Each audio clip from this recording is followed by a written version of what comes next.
Hi, welcome to Cherry Bomb and America. You did it! Fuck yeah! I'm not even in America anymore, but yes, for the whole world, representing every other country in the world. Yes, yes. So we're so happy to be coming to you under these circumstances today, these winning circumstances, and fuck yes. First female in the White House in a top 2 position. Right. How are you feeling, guys? It's about time. Right? Relief. Well, there's Relief. Relief. So I'm Tatum Durock. I'm Gloria Bigelow. I'm Dalila Ali Raja. I'm Bethany Landing. And yeah, we're excited about this new landscape, this new beacon, this light that is shining in of possibility, and also maybe some repairing. Repair work that might need to be done or not done after this. So yes. So where were you when you found out? What were you doing? Laying in bed. Yeah. Me too. I had not been sleeping on and off all week. Pretty much I've been waking up hourly and then checking my phone and doing things, which I once again did that, woke up for probably the 4th or 5th time in the morning, and there still wasn't a call actually. But then I was like, okay, and I laid it down, and then one of the gentlemen I know from Black Gay Weddings texted me, and he texted me a picture of the MSNBC thing with it called for him with the check mark. And I was like, wait, I said, which network? I said, I need to know which network it is. I need to know more information. I need to make sure that this shit is real and not some bullshit. So then I started checking, and like, it still wasn't up on everything else yet. And then I started finally like seeing it. It's like, okay, they called it. And I was like, how did they call? Like, I was so skeptical. I was like, how did they call it? Like, what was the pathway to this? I need to find out, like, which ones turned, which ones have they called? Is it real? It took a while for it to. I've been maintaining a kind of just trying to hold space for hope and possibility and really envisioning them in the White House. Mm-hmm. So I've been really not doing a lot of news and not doing a lot of up and down, because I knew the night of it was going to be up and down and up. I was like, I'm not taking myself through these changes. But then Friday night, I put on the news and I was just like checking in. And then Saturday morning, I woke up at like, I get up at like 5:30, 6 o'clock. I'm checking in, still nothing. Blah, blah, blah, blah, blah. And then I fell back asleep. And when I fell back asleep, I missed like the big thing. And then I wake up to all of these text messages at like 8:32 that are just like, it's called, it's happening, da, da, da, da. And I was like, let me go rewind and see what I missed. Cause I wanted to, feel all the feelings and almost close to real time. And it's just, it feels even better than I thought it would feel. Not because of the win, but for the possibility of what we can now be and do, Yeah, I agree. Yeah, go ahead, T. I know for me, I was walking down the road and there was that, like, am I getting this right? Like, where's this being called? Where is everything? And there was almost like a resistance to it going in, because I think for so long we've had so much bad news that like it was almost like there was this protective barrier that the news had to infiltrate through. And then once it got through, my whole body from head to toe went goosebumps. Like it was like such a visceral reaction. And a lot of that was thinking about Kamala and what she means and what she represents and who she is. And I was like, oh my God, I wasn't expecting all of that. But B, where were you? Well, I had woken up the next morning. I'd gone to sleep and just was like, I had to kind of like stop watching, at a certain point, because I was like, okay, nothing is happening. And in my mind, honestly, I was happy that I was wrong about this, but I was like, this is going to take another freaking week. Like, the sore loser is just going to be fighting every single thing, and they're not even going to be able to announce anything. And I was just like, I kind of went to bed like just with that mad like attitude, like it's going to take another week. And then when I woke up, I was like, oh my God, oh no, oh, everybody's calling it, and they're really calling it. Like they're calling it. It's like, this is happening. The speech is coming, and like, Biden's going to talk. I was like, oh my God, this is so cool. And I felt like just an overwhelming sense of relief, because I just feel like I have just watching the numbers come in, I still think that he just got way too many votes. You know, I just still thought, why, what, how, why, who's doing that? Why? And then I thought, okay, I need to like let that go. I just need to stay positive. This is going to happen, you know? So I was just sort of had the let it go mentality. So I was super happy to wake up and find out the good news. It was great. I started to get excited as soon as I saw that Georgia might be flipping. Like when I saw that Georgia was like light blue, I was like, that was actually the first time I got excited. I said, wait a minute, did we possibly flip Georgia? Like Georgia. That's why I'm wearing my Spelman shirt in honor of my sister, Stacey Abrams. Mm-hmm. We were all there at the same time. Yeah. You know, I'm just very happy about it. But like, and all the other grassroots organizers. And then I was super shocked. Like, I said, wait a minute, we might flip Pennsylvania as well. Like I was like, all these places that it had never occurred to me could possibly go blue. I was like, oh shit, there might be something, there's like a tide going, like these grassroots organizers have actually shifted something that has like started to push something through over the voter suppression, because what's gotten in the way for so long is not that there weren't enough people, not that people didn't, you know, that the Black, brown people, all that didn't want to vote for these things. It's just the voter suppression overpowered it. But there was so many people that came out that like it just couldn't work its way with us anymore, voter suppression. And you know, growing up in Pennsylvania, I grew up in like the blue part of it, but I knew that Pittsburgh's the blue and Philly's the blue, and then in between it is roll dark red. And I mean dark, you know what I mean? So I was just holding hope that Pittsburgh and Philly would come through. And, you know, I had people from Pittsburgh telling me on Facebook, like sending me messages like, Pittsburgh is going to be blue. And I was like, we sure? And I was just getting all these things like, it's going to be okay. Pittsburgh's going to be okay. I don't know about the rest of the state, but Pittsburgh is going to feel. Pittsburgh and Philly showed out. And Pittsburgh doesn't have like a big Black population either. It's only like 13%. But that means that there were other people that weren't Black that felt the same way, which is like reassuring. Yeah, absolutely. Yeah. Whew, child.com. It's just like a big sigh of relief, right? We're all doing it.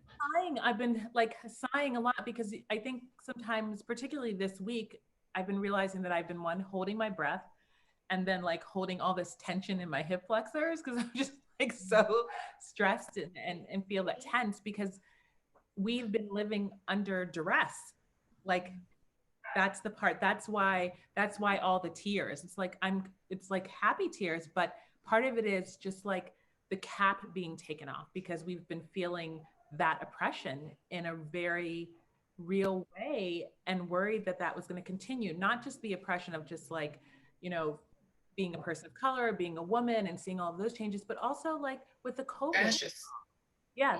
Like now I feel like there's a hope that we can have a national plan and we can start to get better in all the ways that the country needs to get better, you know?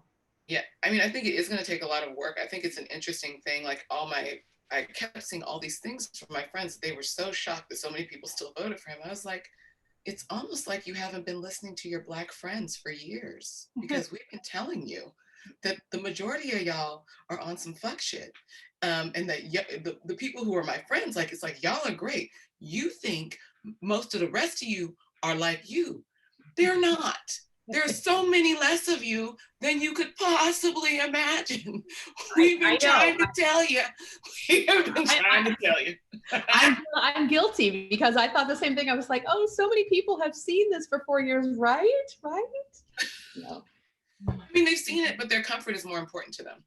And the realities of what equity will look like and what is required to change amongst people who are relatively comfortable in the status quo is a very difficult pill to chew on for people who are comfortable, like to force themselves into discomfort. I think COVID's forced everybody into a lot of discomfort, and hopefully a lot of those people who've been forced into discomfort don't just get comfortable again because of Biden and Kamala, because we need them to step forward and keep pushing change through and bring some of the rest of the motherfuckers with y'all.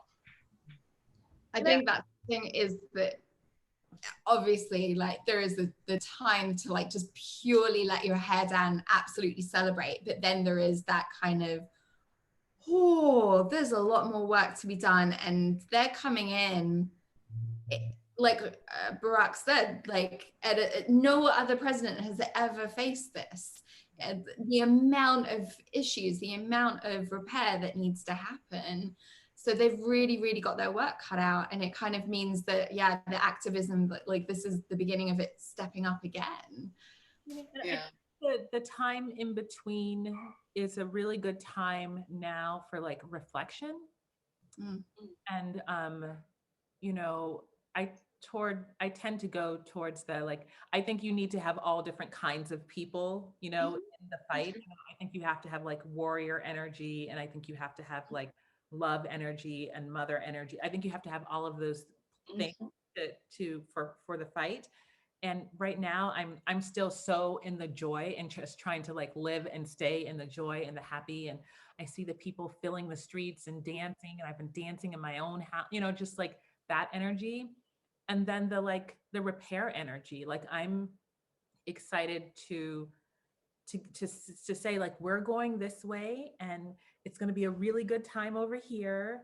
Give me your hand, I'm going to bring you over here, and you're going to come over to the good side, you know, because I do think what I was trying to concentrate on leading up for the 2 weeks leading up to this is like not just like as a Democrat I want them, and you know I win, but like the why behind it, by like getting COVID under control, having green jobs that help the economy and help people who need jobs, and trying to see those things, you know. And so, you know, I understand, like I watch Fox News, I do watch it, and when I watch it I'm like, I understand why. Girl. Yeah, I do. I want to know. I want to know. And I watch it and I'm like, I understand why people would feel the way they feel after watching this and only watching this. Well, I mean, I get that too, but it's propaganda. I mean, really often outright lies propaganda. This masquerading as journalism. I just don't. And I don't like. I'm having, you know, I'm a love and light fairy type of bitch. I'm usually like the person that just really wants all of the yummy things. I'm finding myself in this time finding a different place of needing to set my boundaries around that kind of stuff. And it doesn't feel as love and light, which I find like, I think that I'm usually the person in most of my friendship groups that brings that thing to it, and that silver lining thing. And I'm having much more challenging conversations with people where people are like, well, don't you think? I'm like, listen, I'm like, I don't have space for people who are xenophobic, homophobic, like none of that shit. Like I'm done. Like I being friends with a white supremacist after they voted for a white supremacist. No, I'm not there. I'm not there, and I'm not going to get there. Either you change your views and you get to a place where you don't support somebody that wants to kill me and my family, or we don't need to be friends. Yeah. Like I don't have grace around that for people anymore. There is not a flexible space in that for me anymore. And I think that I used to be the person who was really trying to have those conversations. And I started out trying to have them. And what people did was dig their heels into their complacency. And I'm a fuck nah.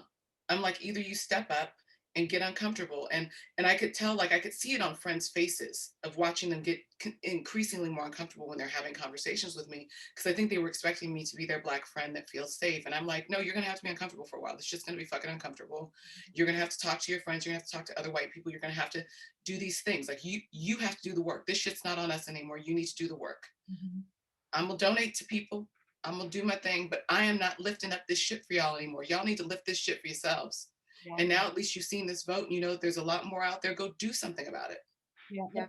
I stopped for probably maybe 10, 15 years really having conversations about race or about any of those things. Remember I told you, I was like, I'm not having these conversations anymore. I've been doing it since I was 5. I'm not doing it anymore.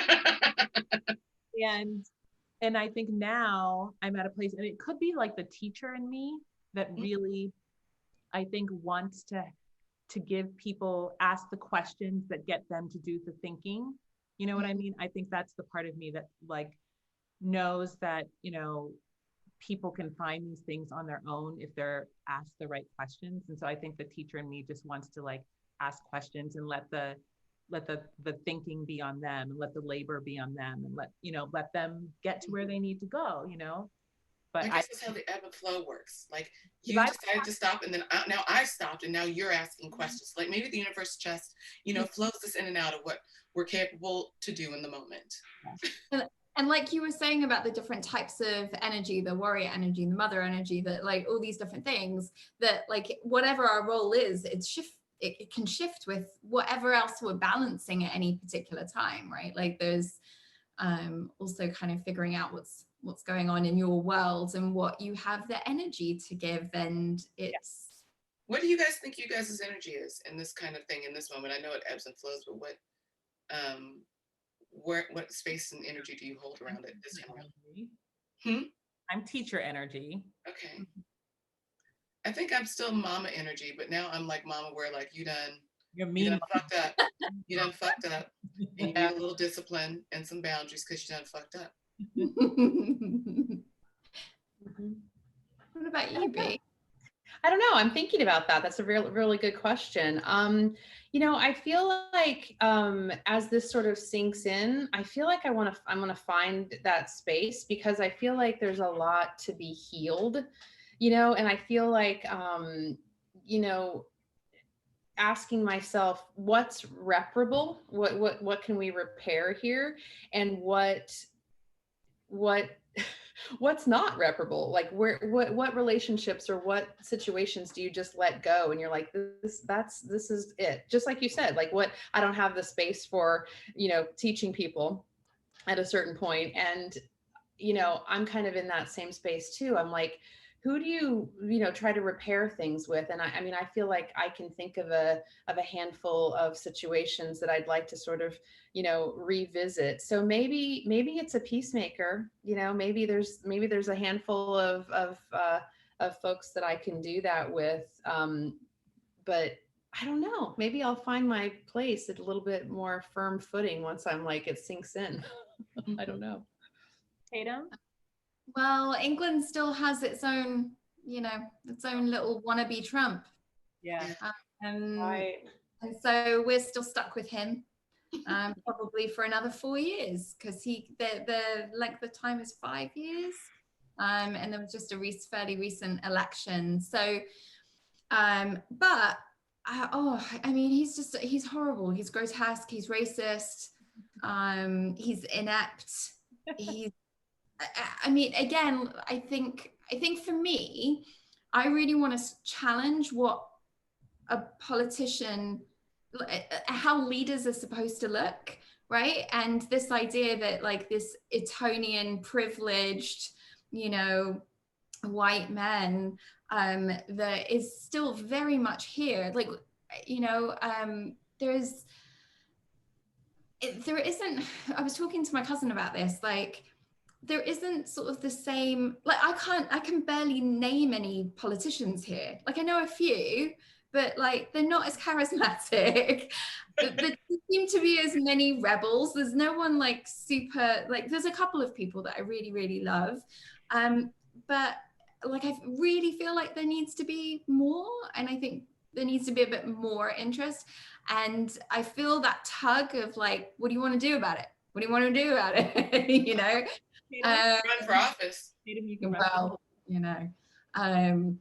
but wanting to do something to change this idea of what a manager looks like, what a like just stupid shit, like we tend to vote for people who are taller, or like ridiculous criteria that we have for holding someone up, and people being assholes is what a lot of people vote for. Mm-hmm. And I really feel like that's got to change. Yeah. And that's that authoritarian thing. Sorry, Glo, go ahead.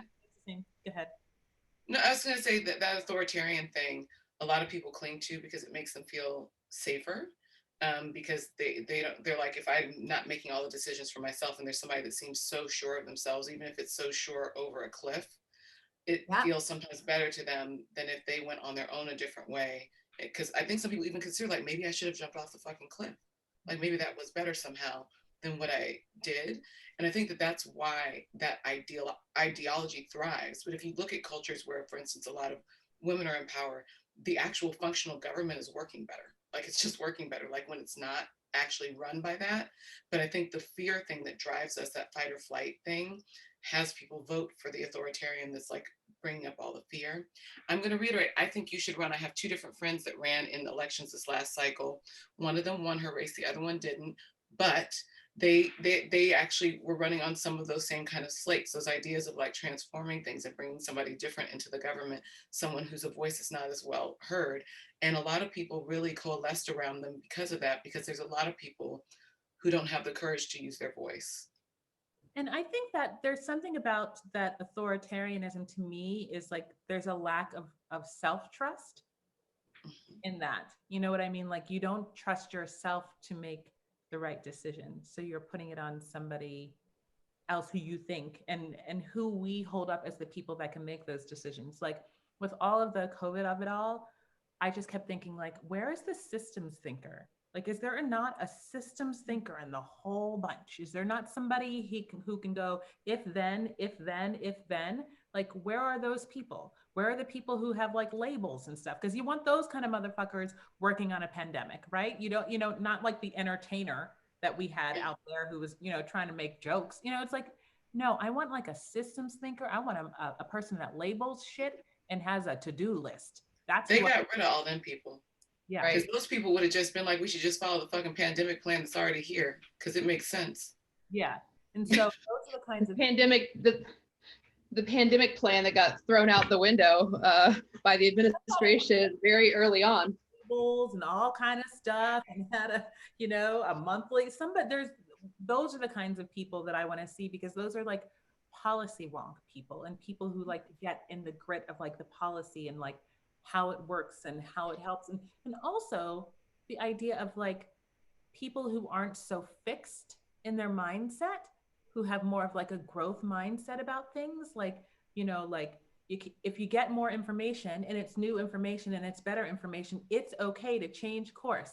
But when you have those people who are so like fixed in their thinking, and we have a country, because we had a person at the top that was like, I'm fixed no matter what happens.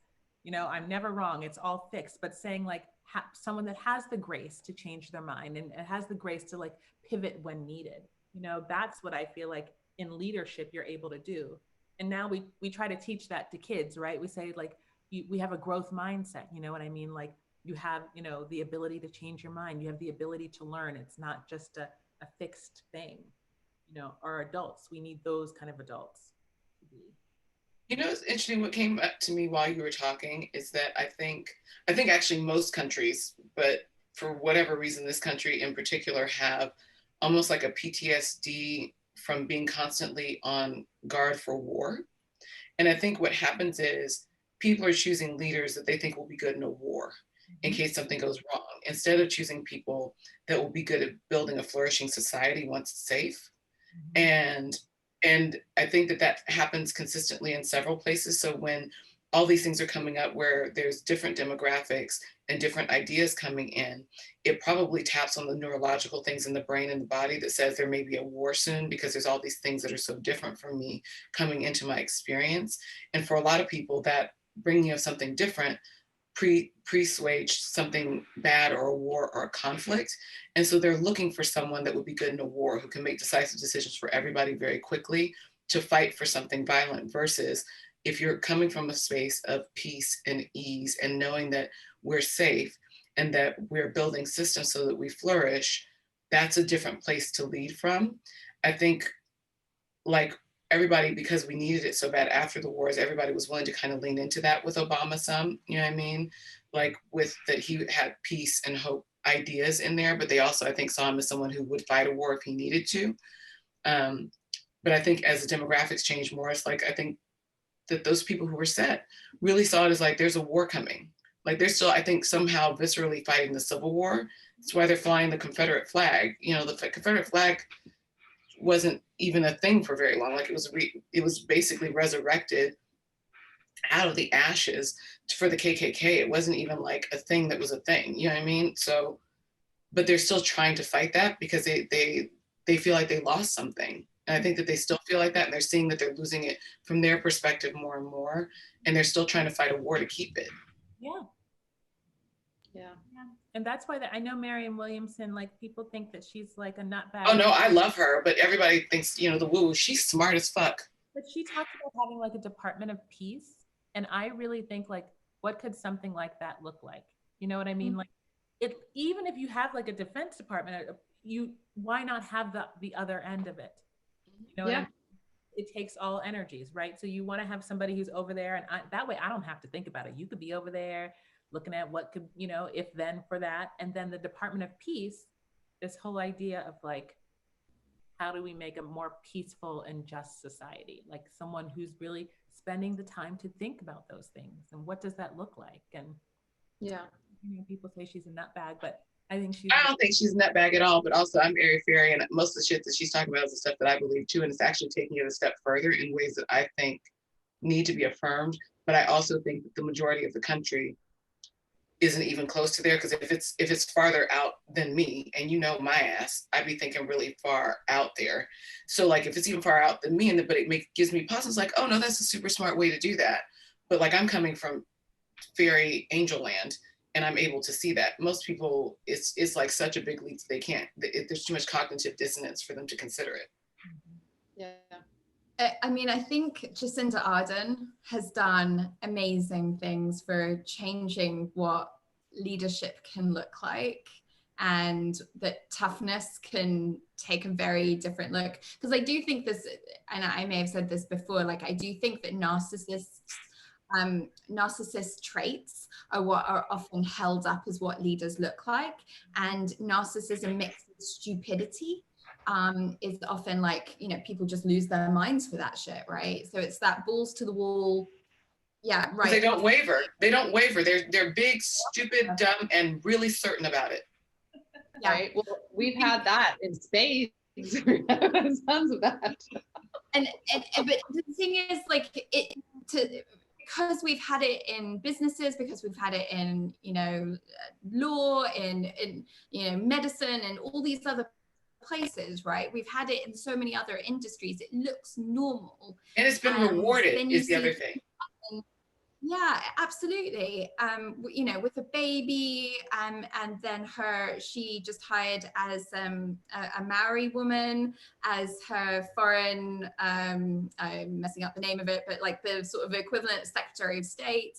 And again, changing what that looks like, what that role looks like, which is so exciting. And so sometimes for me, because I feel like, and certainly in England, there is much more of a feeling of like, who are you to speak? There is kind of this very much an oppressive kind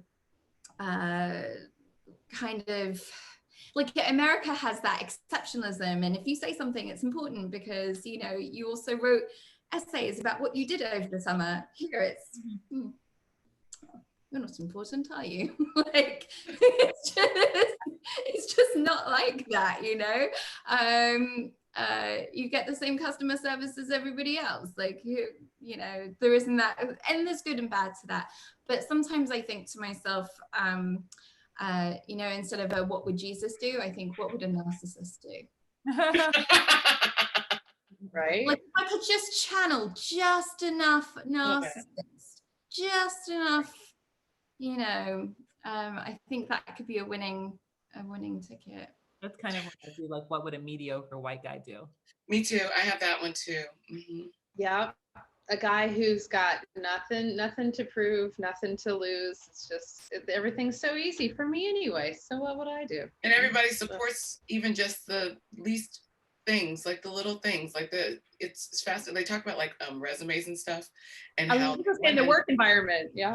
Women are always like leaving stuff off their resume or doing certain things that, like, because they don't feel like they're perfect at them or whatever.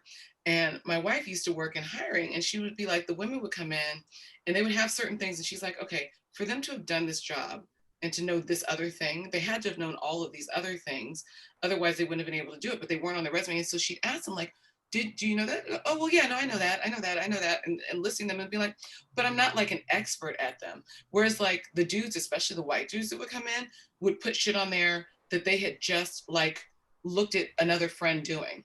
Like, you know what I mean? Like, oh, well, I haven't really done it, but I've seen someone do it. So I'm sure that I'll be, fine. Yeah. It's IT. You know what I'm saying? Like it was in tech. Yeah. So what do you think, as we are wrapping up, what do you think we can do to move forward? You know? I think finding wherever we're resonant and taking like those small first steps around whatever thing we're guided to. Because I think as a collective, we'll be guided to the thing that's actually needed in that moment from us. And to have an awareness, because I think that a part of this evolving forward through to this time is paying attention to how we feel and what's going on with us and stuff that doesn't feel resonant or even is slightly off, and giving ourselves permission for that slight off so it doesn't have to become this big before we create change. I want to channel Michelle. When they go low, we go high. You know, I don't want to be too like, gloating about everything. I want to be like, I want to be the bigger person. I want to be like, no, we're here to come together. I'm not going to try to, I'm not going to do what sometimes I feel on the inside, which is I really want to gloat and I really want to say, ha ha, we won, yay. But I'm not going to do that. I just feel like it kind of brings people together to just be like, no, doesn't matter who voted for who. Let's just all come together. I'll try that. Try that, yeah. Okay. I think it's last night when we were listening to this speech, I love Joe Biden talking. There's something about his folksy nature and his down home and all those teeth. Like he has so many teeth, I look at him and I love when he smiles. And he said, I think he said his grandpa told him, have faith, Joey. And then his grandma says, no, Joey, spread the faith, like whatever it is that he said. But that's the kernel that I think I want to like spread the faith. Like, yeah, that's my, I like that. Yeah. What about you, T? I think,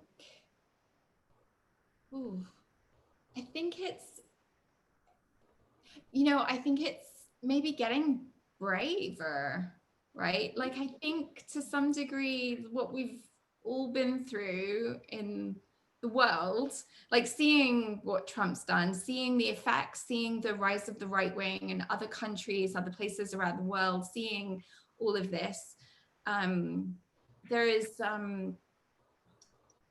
this thing of just always waiting for the next bad news, waiting for that, like your whole world to like thud when you look at the news in the morning, and to actually sort of to have a bit of hope feels like a very brave thing to do.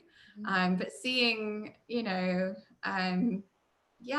so many people that haven't had a voice before, that haven't been represented before, fucking forging ahead. Oh, and I have to say, like, I heard, which I didn't know, Joe Biden through the primaries, at one point, they thought his campaign was totally dead. Like he had about 100 people at one of his events, and down the road, Bernie Sanders had packed out a thing, Pete Buttigieg had packed out a thing. And they said the only person that didn't know that the run was over, that it was done, was Joe Biden. And good. Like, look at that, right? Like, I'm usually the first one to go, oh, it didn't work perfectly. Okay, that's it, that's done, And yeah, so I think that's to have a little bit of bravery to get some hope. Love it. Well, ladies, cheers and yay. Cheers. Yay.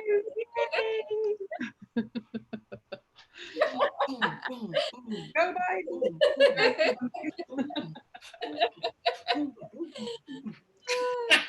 Okay, I did a little bit of gloating. Okay, that's all my gloating. That's it.